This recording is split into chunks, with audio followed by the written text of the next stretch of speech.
நல்லூர் கந்தனின் உற்சவத்தை முன்னிட்டு நியூஸ் ஃபர்ஸ்டின் நல்லூரான் நந்தவனம் இரண்டாவது நாளாக இன்றும் அதன் செயற்பாடுகளை முன்னெடுத்து வருகின்றது. நல்லூரில் அமைக்கப்பட்டுள்ள நியூஸ் ஃபர்ஸ்டின் நல்லூரான் நந்தவனத்தின் திரைப்பரீட்சை மற்றும் குரல் தேர்வு என்பன இன்றும் நடைபெற்று வருகின்றன.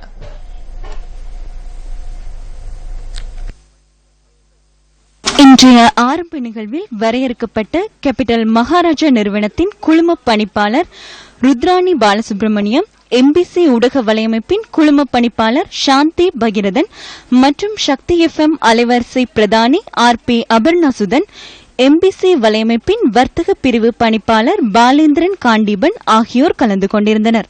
இலக்கம் 710 பருத்தித்துறை வீதியில் அமைக்கப்பட்டுள்ள நியூஸ் ஃபர்ஸ்டின் நல்லூரான் நந்தவனம் சிறப்பு கலையகத்திற்கு இன்று காலை முதல் குரல் தேர்வுக்கு பலர் வந்த வண்ணம் உள்ளனர்.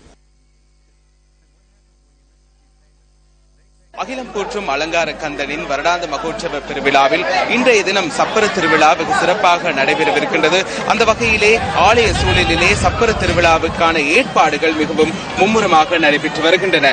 இன்று மாலை நடைபெறுகின்ற இந்த சப்பர திருவிழா தொடர்பான தகவல்களை நாங்கள் நியூஸ் ஃபர்ஸ்ட் செய்திகளூடாகவும் வழங்குவதற்கு தயாராக இருக்கின்றோம். நாளை காலை வேளையிலே முருகப்பெருமானின் ரதோற்சவம் வெகு சிறப்பாக நடைபெறவிருக்கின்றது. நியூஸ் ஃபர்ஸ்ட் செய்திகளுக்காக நாகலிங்கம் ஜெகநாத் கண்ணா, வரலாற்று சிறப்புமிக்க நல்லூர் கந்தசுவாமி ஆலயம் ஒன்றில் இருந்து.